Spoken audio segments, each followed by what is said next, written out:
ว่าก็มันรู้สึกว่านอกจากดีใจเลยมันก็รู้สึกว่าประทับใจนะประทับใจมองเลยประทับใจมองคือว่าทั้งทีมงานทั้งท่าน้องอะไรเอาไงจากซอยสู่ซนลำพังแต่ถ้ามีไอ้มาเห็นซื่อนี่มันก็คือสีบงรูปร่างไปนี่เห็นแต่มันซาเพื่อไอ้เที่ยวไปเที่ยวมาถึงก็ต้องผมตกใจน้องน้ำแล้วก็ผู้ใหญ่ใจบุญน้ำเนาะดีใจนอกจากคำว่าดีใจเลยแต่รู้สึกเนี่ยที่ว่าดีใจความลงก่อนก็ได้ให้กวดนี้เด้กวดแนวบดีออกกวดแนวบดีออกกวดออกก่อนเอาหายคนนี้หายคนนี้หายคนนี้แบกขึ้นเอาขึ้นเข่าดีกดเข่าดีกดเข่าดีกดเข่าคนเจ้าให้มาอยู่เหนืออยู่จริงเด้อเด้อได้เงินสั่นมาก็ให้อยู่ดีไปแน่นะความเก็บบ่ให้ได้ความไข่บ่ให้มีเงินสั่นให้เฮงๆปังๆนะลำด้วยนะให้ได้แฟนผู้ให้ได้สู้ผู้งามผู้รอวันนี้แนวว้าวเลย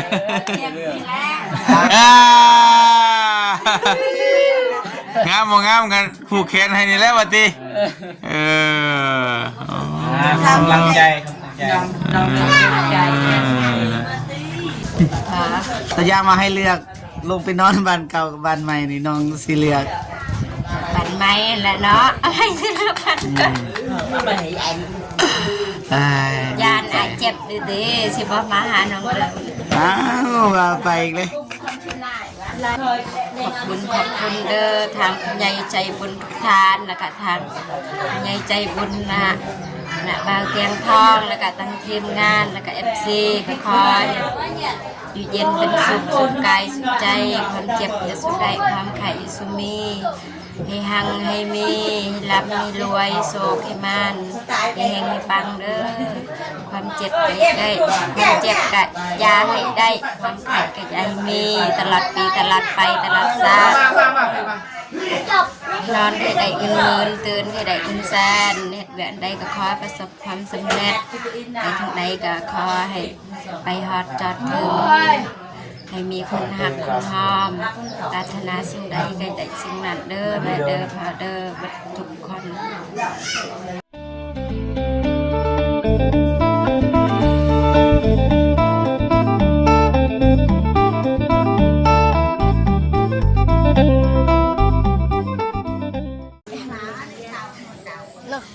โอเคพี่น้องเนาะตอนนี้เบาเจ็บกาแล้วก็ทีมงานไอ้เบาติดทองเบาตูนเบานงเนาะ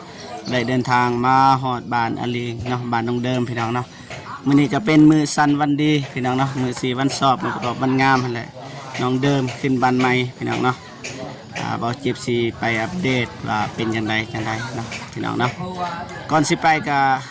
ให้เบาตูนทักทายสบายดีก่อนสบายดีเด้อก่อนสิไปก็กราบทักทายสบายดีและสวัสดีเด้อพ่อแม่พี่น้องเบิดสู่คู่สู่คนเนาะทั้งในลาวและก็ต่างประเทศเนาะยินดีต้อนรับเข้าสู่2บ่าวเจ็บคือเก่าพี่น้องเนาะเอามีแต่ว่าเข้าไปเบิ่งนำกันเลยพี่น้องเนาะไปมาพี่น้องเนาะเอาเจ็บก็สิมาอัปเดตทางด้านล่างพี่น้องเนาะบ่ฮู้ว่าเป็นจังไดหากว่ายันบ่ทันพี่น้องเนาะเพราะว่าเฮามาช่วยพี่น้องเนาะฝนตกพี่น้องถือว่าสำเร็จเสร็จสิ้นพี่น้องเนาะภารกิจทีมงานลาวใต้เป็นสะพานบุญในครั้งนี้ก็รู้สึกว่าเรียบร้อยพี่น้องเนาะหากว่าผิดพลาดประการใดก็ต้องขอโทษขออภัยนะนำบรรดาทานผู้ใหญ่ใจดีและทุกคนพี่น้องเนาะให้เตียงเพิ่นก็อยู่เทิงพี่น้องเนาะ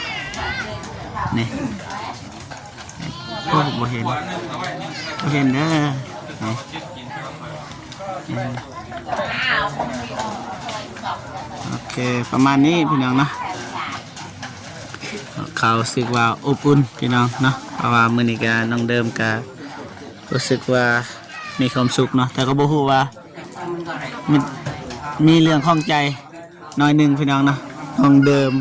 แต่งต่อคือเก่าพี่น้องเนาะบ่ฮู้ว่ามันเป็นเพราะเหตุหยังหรือว่าน้องบ่ทันหรือว่าจังใดนะเพราะว่าน้องก็เป็นผู้หนึ่งผู้เดียวพี่น้องเนาะบ่ทวงบ่ทันน้องก็เลยแต่งตัว บ่ทันไม่แต่แต่งหน้าพี่น้องเนาะแล้วก็ใส่ทรงใส่เสื้อธรรมดาตามที่ FC เคยเห็นเบาเจ็บก็คิดว่ามันต่างที่จริงก็คือเก่าพี่น้องเนาะก็พอเข้าใจน้องเพิ่นอยู่พี่น้องเนาะ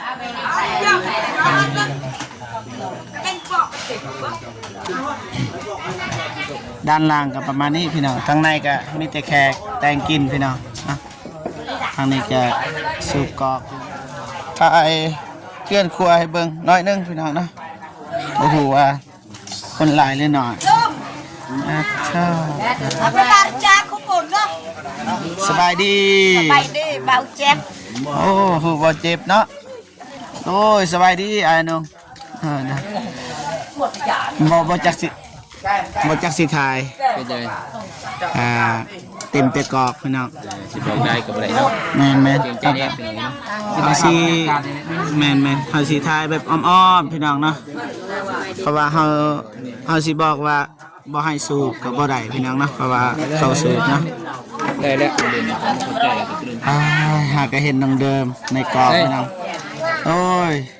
สบายดี ขึ้นกินข้าวไอ้เจ็บ ได้ นับเอาอะสบายดีเด้อผู้ใหญ่ใจบุญทุกท่านสบายดี FC ผู้ไทยผู้ลาวต่างประเทศสบายดีเบิดทุกคนเด้อสบายดี เด้อ ขึ้นกินข้าว ต้องดึงได้น้องเดิมบ่บางเลยว่าดึงสบายดีอ้าย สบายดี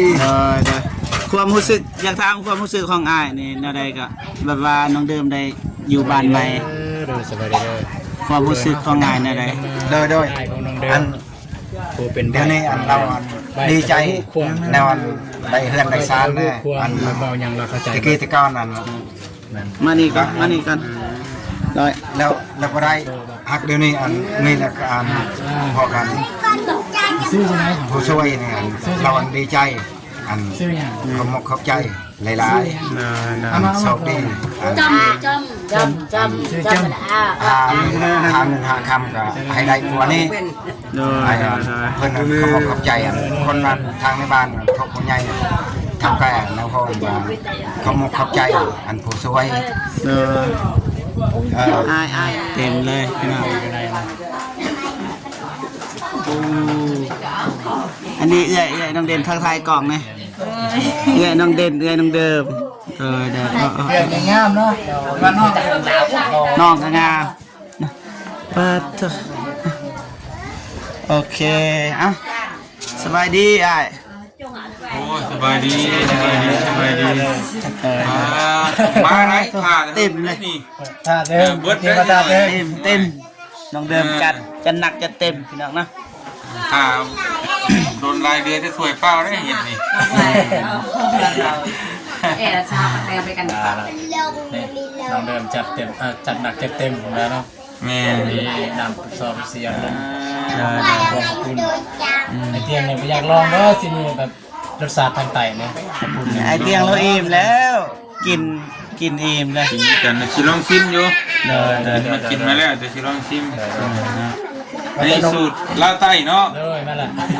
สูตรเราไต่แต่สูตรทาง แต่ว่าลาวใต้กับใต้กับลายใต้ได้เนาะ แมน ใต้ทั้งจำปาชาบุอีกแบบนึงจักบอก อันนั้นเขาเอินแบบทางใต้มันจะมีบาทคือซื้อเอิญเพราะมันเป็นภูมิภาคประมาณอันนี้ก็ภูมิภาคเลยคือภาคใต้ บ่ปักไต่จะ ภาคใต้ ไต่สุดก็จะมาซักนั่นแหละไต่สุดเดิน นั่นแหละมันแต่ว่าความหมายครับว่า มันแยกกันคือภาคใต้ภาคกลางภาคเหนือเบิดเท่านั้นเป็นมาแต่เขานี่คือเหมารวมมาเลยเป็นใต้แต่เขาสิว่าภาคใต้มันคือกันมาเลยกับบุคือบ้าน คือทั้ง นี่เฉพาะจะเอาส้นเผาซะ เนาะประตูซะ ส้นเผาซะมันง่ายส้นเผาแบบนี้ เราเนี่ยกินคือกันกับนม มาเต้นน้องเดิมคือใส่แล้ว เครื่องที่เก่งกินบ่ ทางเดิมก่อนแล้วกัน เป็นนั่นนะ เป็นยัง คัก มิตรว่าน้องอยากถามความรู้สึกของง่ายนะที่ได้มาเราไต่ ต้องสองกล่องเลยเด้อ แล้วก็มาแบบว่าสมาธิที่น้องเดิมมีเฮือนหลังนี้ได้นะอยากถามความรู้สึกของอ้ายนี่ ความรู้สึกว่าก็มัน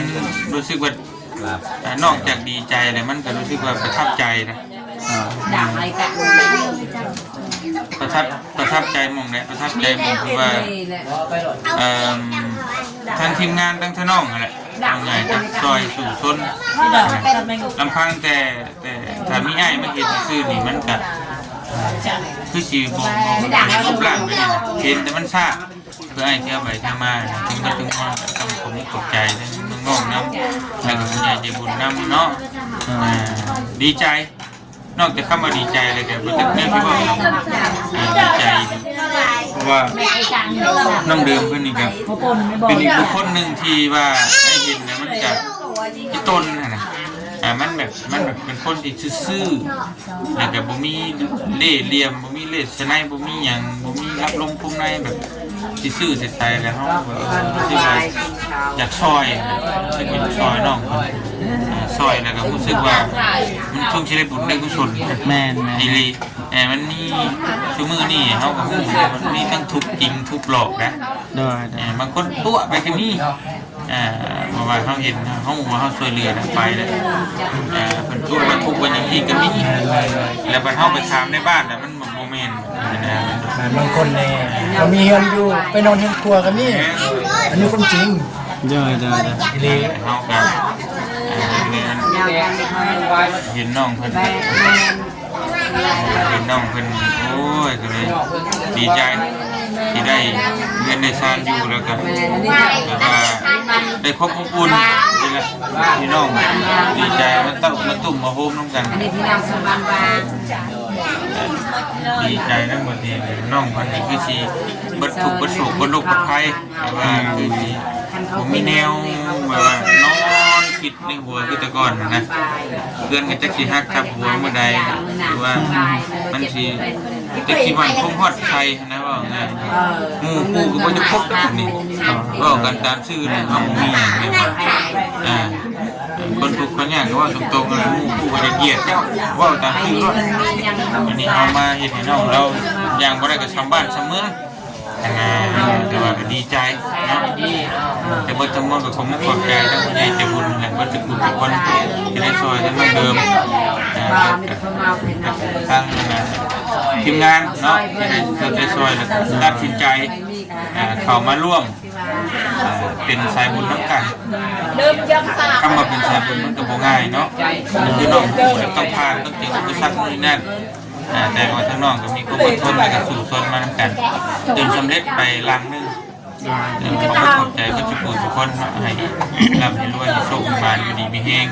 เดินทางไปกันได้ตลอดปลอดภัยเด้อเนาะทั้งน้องก็ได้ให้ผ่านกดผ่านอันนี้ไว้ให้ได้เงินได้ทำไปเรื่องครอบครัวเนาะยังบ่ร่ำบ่รวยก็บ่ได้จุนเจือครอบครัวให้อยู่เย็นเป็นสุขมีเงินมีคำพาพ่อพาแม่ไปหาหมอเวลาเจ็บเป็นรุ่นสำนีก็พอของเราก็บริวารร่ำมารวยอย่างกับหนึ่งมาเขาได้สองอย่างมานี่คือหนึ่งเขาได้บุญสองมาเขาก็ได้เงินจากโฆษณาสีเบิ่งให้นั้นคือเขาเฮ็ดงานอย่างไปเฮ็ดอย่างเขาที่ได้ทั้งสองอย่างซึ่งมันบ่มีนะที่นี่ได้ตัวเดียวนี่เนาะเขาเฮ็ดงานบริษัทงานโรงงานเนี่ยเขาอยากได้บุญต้องหยุดงานมือหนึ่งเขาต้องไปวัดเขาไปใส่บาตรไปทำบุญวัดกันอันนี้เขาทำบุญทุกมื้อได้ทั้งเงินได้ทั้งบุญเนี่ยคือว่าเป็นงานอันที่มันยากเนี่ยอดทนเนาะเนี่ยนะอดทนแล้วก็สู้ทนไปทั้งกัน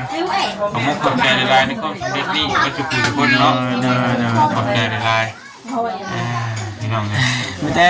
นี่แหละรับประทานอาหารบาดนี่บะหมี่ไม่สบายดี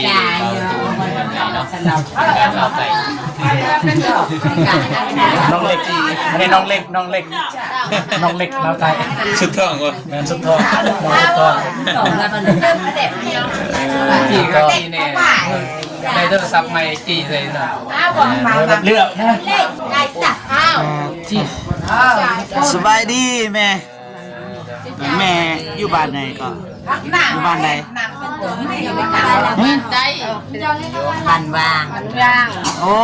บ้านที่เราเจ็บไปเมื่อวานเนาะโดยได้ยังกินวันนี้ ข้าวปุ่นบ่ได้กินตอนไก่ยังบ่น้องเดิมบ่ได้ให้ กิน บ่ แล้วกิน แต่ว่าบ่อิ่มก็กินไหม กินไม่เป็น แต่ว่าอันนี้นี่ไก่ในวิทย์มันนานแล้วบ่ได้กิน ไก่ สบายดีใหญ่สบายดี สบายดีเคยกินบ่ได้กินยาดีก็พอ ใหญ่นี่ทั้งบ่ได้คนบ้านไหนคนบ้านไหน บางกงวาย คุ้นๆเด้เคยเห็นคุ้น บ้านวาย ๆถวายเนาะทางนี้เด้ผู้สาวทางนี้เด้ บ้านเอ้ยทราย บ้านเอ้ยชายโสดบ่ โสด แซ่บบ่อยู่กิน บ้านก็ว่าเล่นผ่านคุณ ชอบพี่น้องเนาะกินข้าวปุ้นพี่น้องภาษาไทยก็เอิ้นว่าก๋วยเตี๋ยวบ่แม่นขนมจีนเอาไม่ถูกเก่าเลยเอาใส่ไม่ถูกเก่าใส่ลองเบิ่งลองเบิ่งไม่ถูกอยู่ตลาดก็ไม่ซื้อ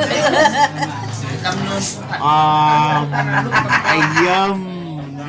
อันนี้ไผนี่ลูกสาวบ่จักปีแล้วนี่13 ปีแล้วเนาะ นี่ผู้ที่สาว นี่ผู้ที่สองวันอ๋อสบายดี อันนี้ผู้สาวเพียงเขา เข้าก็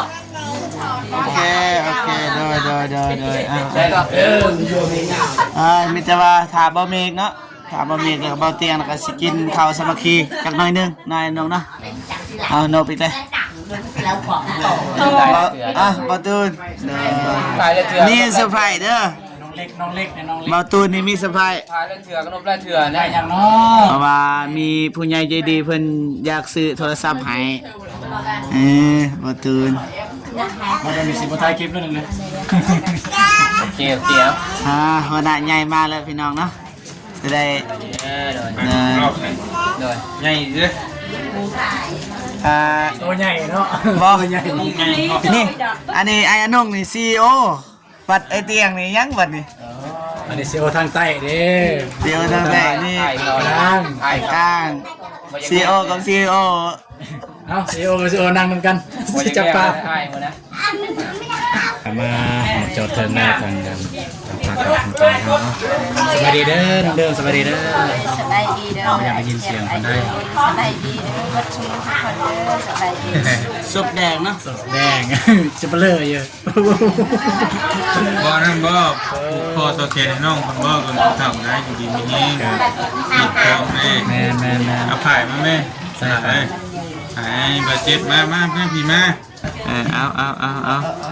ขอตัดก่อนนะ ติดเนี่ยยัง เอ้ยบ่ยากนะเนี่ยไปพุ่งก็ได้ละเนี่ยไปให้มันวิดผ้าขาวให้ไอ้ผู้แขนให้แต่ว่าขึ้นเฮือนใหม่จะหายใจแย่แบบนั้นว่าเฮ้ย จับเลยบ่ มันคือขี้ฮะ จับเลยบ่ อันใดก็ จับเลยบ่ก่อน จับแล้วเรียบร้อยเลยนะ เอามาทางใด เอาลงลูกเอาลงสิโอเคเอาความลงก่อนก็ได้ให้กวดหนีเด้กวดแนวบดีออกกวดแนวบดีออกกวดออกก่อน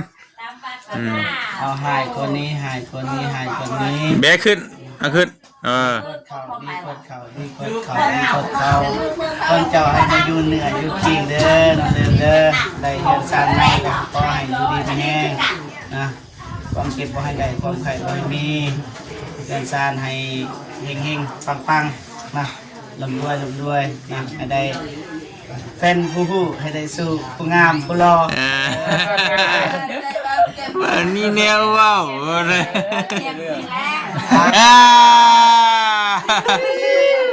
งามกันผูกแขนให้นี่แล้ววะตีกำลังใจ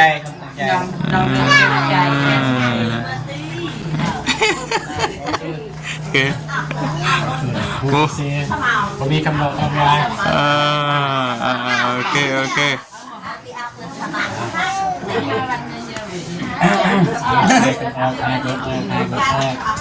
ดีกว่าข่าวเนี่ยว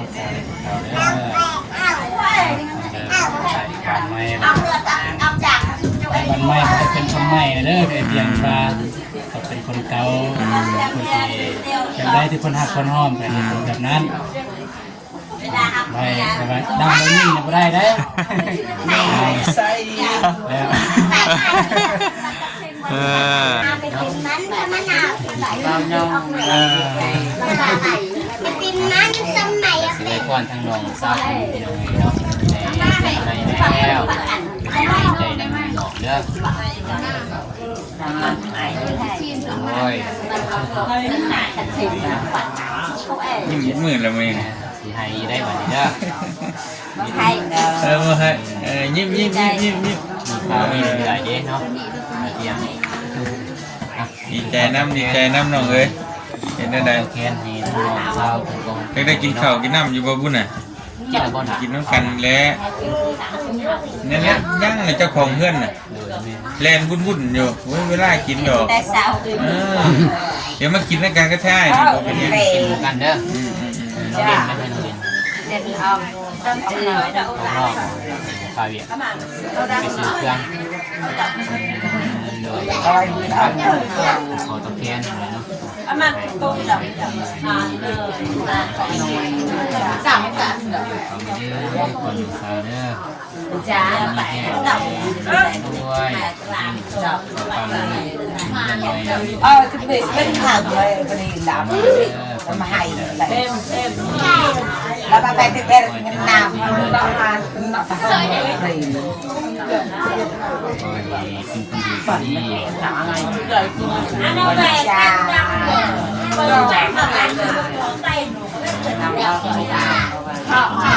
bạn chắc có chỗ đầu với đậu cạo mà có cao cùng mình chặt เนาะมีแต่ข้าวสามัคคีแล้วก็ทางบ้านสิเดินทางกลับเด้อ anh có bé cái có bé đừng chỗ đừng là đừng ก็บ่เคยดีแล้วจังเนี่ย โดย นี่ ใส่เลยแบบ ที่จริงมันไม่ได้พายพี่หรอกมัน เอ๊ะ เจ๊ นี่ นะ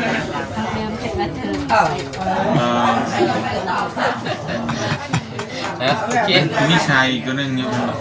มี มี แค่ สอง ชา สาย ยสายเดียว ชายเดียว แบบใหม่จ้ะ ที่จริงมันต้อง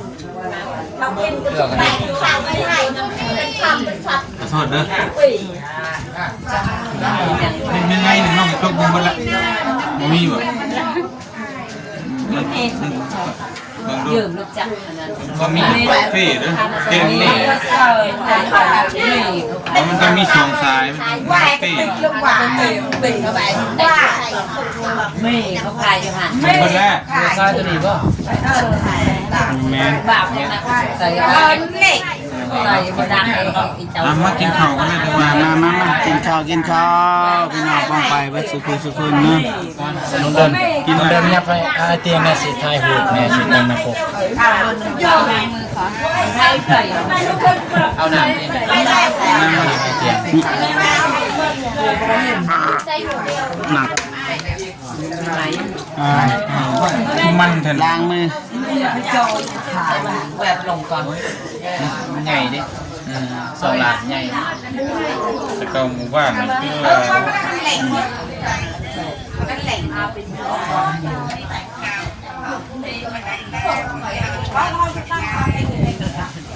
เมืองกินเนี่ย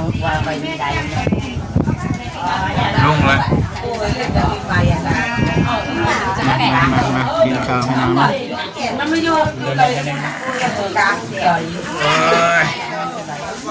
มาจ้าจะดิบ จ้าเด็บ ขึ้นแซ่บได้ว่าได้ไรก่อน เสื้อแซ่บจะได้ ภาษาบ้านเฮา ลูกปีหมา เดินเลิกโซนแอมจะเด็ดแอม จะเด็ดเยี่ยม คอยจะเด็ดแอม เยี่ยมนี่ เดี๋ยวเราจะกินข้าวกันเด้ มา อ เด้อซีพาแวนนักพอนมากินข้าวร่วมกันกับสัตว์ต่างเนี่ย ก็ต้องดื่มน้ำเลยมากิน เรา กิน น้องตูเจ็บมาเด้อ กินกันเลยพี่น้องเนาะ โอเคมาพี่น้องมากินข้าวสามัคคี แซ่บแซ่บแซ่บ บ้าบ้า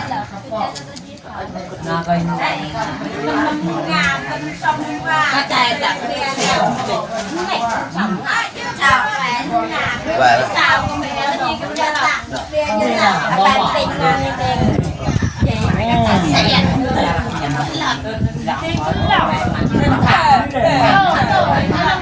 ขออนุญาตหยุดคลิปกันเด้อพี่น้องเลย แซ่บแซ่บ มาพี่น้องมายิ้มแล้วยิ้มนำซ้ำล้านพี่น้องเนาะโอเคชับน้องเดิม ที่ดังวายจ้าจะให้ไปอยู่เซลเป็นนักจ้าไปให้จ้าจะลงไปอยู่จะมาตัดไว้เดี๋ยวเกิดตั้งจ้าบ้าจ้าใส่บ้าจ้า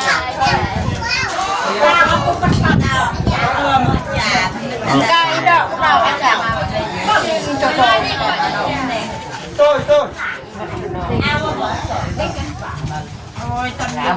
ิ้วเขาให้ทานแก้ว ตายเลยโอเค อยากขอโทษพาไปเจอคุยกับเอื่อย ได้ได้ดีใจปะ ใจแห้ง เกี่ยมแล้วปะประหมมอนสิขึ้นไปนอนแมลงนี่ เทียมแล้ว บ่ย่านมั้นอนเดือนใหม่ถ้ายามาให้เลือกลงไปนอนบ้านเก่ากับบ้านใหม่นี่น้องสิเลือก บันไม้แหละเนาะให้ซื้อกันก็ ยานอาเจ็บดีๆสิบ่มาหาน้องเดิม อ้าวว่าไปอีกเลยซัมเมดคอนเทนต์เตียงเลยนะโอเคโอเคโดย เจ้าโทย จะทำความรู้สึกหน่อยนึงเป็นในเตียงมา เห็นหน้าปลายเตียงเขามาหาน้องเดิมดีใจ ดีใจ ใจ ยัง สิขาดตีนสั่นจักตีนมือสั่นดีใจเบาก็บ่ค่อยถึกเลย ดีใจแห้งวะ เดิน แห้งซ้ำใด แหงสำเต็มฝาเต็มโลก ดีใจยังแรง เบาจากใจจริง เดยคิดอยู่บ่ว่าสิมีทุกวันนี้แบบนี้นะคิดบ่ ก็ฟันเลยมาฮอตจุดนี้ คิดเลยแต่ก่อนนี่ไอเตียงเรามามือทมิดนี่น้องคิดบ่ว่าไอเตียงสิพาเฮ็ดแบบนี้นะ บ่คิดเลย คิดยังตอนนั้นตอนไอเรามา คิดดีใจที่มีแบบใหญ่มาหาน้องเดิมก็ดีใจแบบมีคนคุยแบบมีโม โอ้ แบบได้เว้ากับคนอื่นแน่สิ แบบว่าอยากระบายเนาะที่จริงก็FCเพิ่นก็ขอมาหลายคนเพิ่นว่าให้น้องเดิมแต่งโตวสวยๆพี่น้องนะใส่สิ้นใส่เสื้องามๆแต่ว่าบ่เจ็บก็อยากอธิบายให้พ่อแม่พี่น้องได้ฮู้เนาะเพราะว่าน้องเพิ่นคนเดียวเฮ็ดเวียกหนักบ่มีคนเฮ็ดจนบ่ได้กินข้าวกินน้ำพี่น้องเนาะก็เลยบ่มีเวลาสิแต่งโตวมีแต่ทาข้าวแป้งหน่อยนึงเลยทาลิปสติกแล้วพี่น้องเนาะ ถ้าเขาแบ่งก็เกิดบลอดโนเวียกมันลายไปนั่นไปนี่ แม่นเพิ่นเนาะ ด้วยความพยายามค่ะดิบ ก็บ่มีหยังหลายมีแต่ว่าอยากให้น้องเดิมกล่าวคำขอบใจแล้วก็อวยพรทางไอเตียงแล้วว่าผู้ใหญ่ใจบุญทุกท่านแล้วก็ FC ทุกคนแบบว่าที่เกี่ยวกับบ้านหลังนี้นะอยากให้น้องขอบอกขอบใจแล้วก็ขอบบุญขอบคุณนะมีแต่ว่าเบิ่งใส่กล่องก็กล่าวคำขอบใจแล้วก็ขอบบุญขอบคุณ ขอบคุณเด้อทางผู้ใหญ่ใจบุญทุกท่านแล้วก็ทางผู้ใหญ่ใจบุญนะบางเตียงทองแล้วก็ทั้งทีมงานแล้วก็ FC ก็คอยอยู่เย็นเป็นสุขสุขกายสุขใจความเจ็บจะสุขได้ความไข่สุมี ให้หังให้มีให้รับมีรวยโศกให้มันให้เฮงให้ปังเด้อความเจ็บให้ได้ความเจ็บกะยาให้ได้ความไข้กะยาให้มีตลอดปีตลอดไปตลอดชาตินอนให้ได้เงินหมื่นตื่นให้ได้เงินแสนเฮ็ดเวียนใดก็ขอประสบความสำเร็จในทางใดก็ขอให้ไปฮอดจอดถึงให้มีคนหักคนหอมปรารถนาสิ่งใดก็ได้สิ่งนั้นเด้อแม่เด้อพ่อเด้อบัดทุกคน อันนี้ก็คือคำกล่าวคำขอบใจแล้วก็ขอบคุญขอบคุณนะคุณยายใจดีนะโอเคขอบใจหลายๆน้องมีเวียกบ่โดยมีเวียกก็เอาไปชุดเบียร์คิดงาน ได้แล้วขอบใจหลายๆ เมื่อเบียร์อะไรนี่ ก็เจอ อะไรนี่เลย เอาน้องคาเวียกับไปให้ไปเอา โอเคเด้อขอบใจหลายๆว่าสิคือทุกคน ก็แบบนี้ โอเค โอเคพี่น้องเนาะก็ประมาณนี้เนาะการขึ้นบ้านใหม่ของน้องเดิมเนาะจังใดก็ขอบคุณเนาะผู้ใหญ่ใจดีและก็ FC ทุกท่านเนาะที่ไว้วางใจเบาเจ็บทีมงานเพราะว่าถึงไอเตียงเบาลีเบายาวเบานงเบาโกเบาตูนเนาะให้เป็นสะพานบุญในครั้งนี้เนาะจังใดก็ขอให้พ่อแม่พี่น้องหรือว่าผู้ใหญ่ใจดีจงมีแต่ความสุขนะสุขภาพแข็งแรงประสบผลสำเร็จในหน้าที่การงานไปที่ใดก็ขอให้ปลอดภัยนะความเจ็บก็ให้ได้ความไข้ก็ให้มีอย่าเจ็บอย่าจนให้ร่ำรวยยิ่งขึ้นไปเด้อสาธุเอาคลิปนี้เบาเจ็บขอตัวจบคลิปก่อนนักสิเดินทางไปทางวายนะเอาไว้เจอกันคลิปหน้าเนาะสำหรับคลิปนี้ขอกล่าวคำว่าสบายดีเด้อ โอ้ยสบายดี เด้อนะ